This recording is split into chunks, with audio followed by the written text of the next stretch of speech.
আসসালামু আলাইকুম রহমতুল্লাহি ওয়া বারাকাতুহু।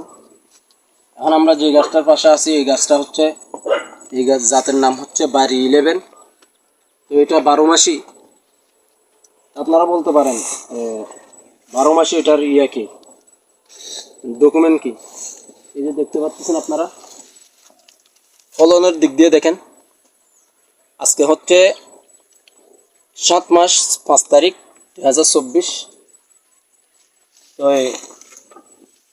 দেখতে পাচ্ছেন আমের ফলন দিক দিয়ে গায়ের আপনারা দেখতে পাচ্ছেন আজকে অবস্থাটা এটাও। তো আমরা বৃষ্টির কারণে করতে পারি নাই, যার কারণে মুকুলগুলা নষ্ট হয়ে গেছে। কিছু কিছুতেই মানে করা লাগছে। তো আমাদের কাছে এরকম অসংখ্য চারা আছে এরকম আমি এখন আপনাদেরকে গাছের ভিডিও দিচ্ছি। তো নার্সারির ভিডিও দেবো ইনশাল্লাহ।